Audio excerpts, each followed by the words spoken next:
আসসালামু আলাইকুম। অবশেষে আমরা আমাদের খামারের নিচে যে ইটগুলো বিছানোর কথাগুলো বিছানো শুরু করে দিলাম। তো আমরা ইটগুলো কতটুকু উচ্চতা দিছি আর ইটগুলো কেন দিছি সেটা আজকের এই ভিডিওর মাধ্যমে বলার চেষ্টা করবো ইনশাআল্লাহ।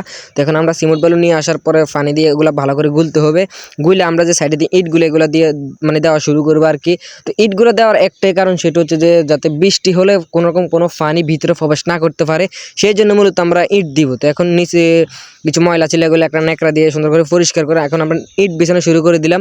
তো আমি আর আমার মেজু ভাই এই খামারের কাজটা মানে সম্পূর্ণ করতেছি আর কি। সব কাজে আমার মেজু ভাই আমাকে হেল্প করে। তো সেই আর কি নতুন অবস্থা আজকে ইট বিছাবে। তো এই যে আমরা কিছু মানে সুতলি মোটা মোটা সুতলি দিয়ে আর মাপ দিতেছি, যেহেতু আমাদের কাছে চিকন কোনো সুতলি নাই, সেই কারণে আমরা মোটা সুতলি দিয়ে আর কি এগুলা মাপ দিতেছি। তো সে তো বুঝে না কোনো রকম দিতেছে আর কি।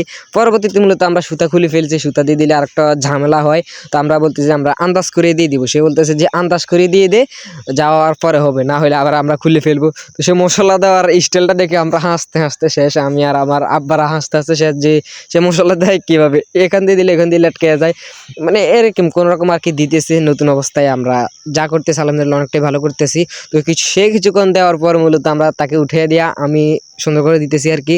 তো আলহামদুলিল্লাহ তারটাও সুন্দর হয়েছে, আমারটাও সুন্দর হয়েছে। যাই হোক, আমরা নতুন অবস্থা যাই দিয়েছি তাই অনেক।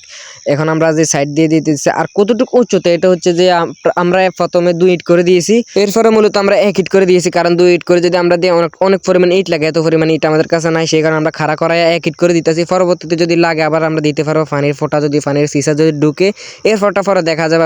তো আমরা 1 ইট করে দিয়েছি, 1 ইটের উচ্চতা যতটুকু অতটুকু। তো এর কি সকালে থাকি, নিজের প্রতি খেয়াল রাখেন। আসসালাম।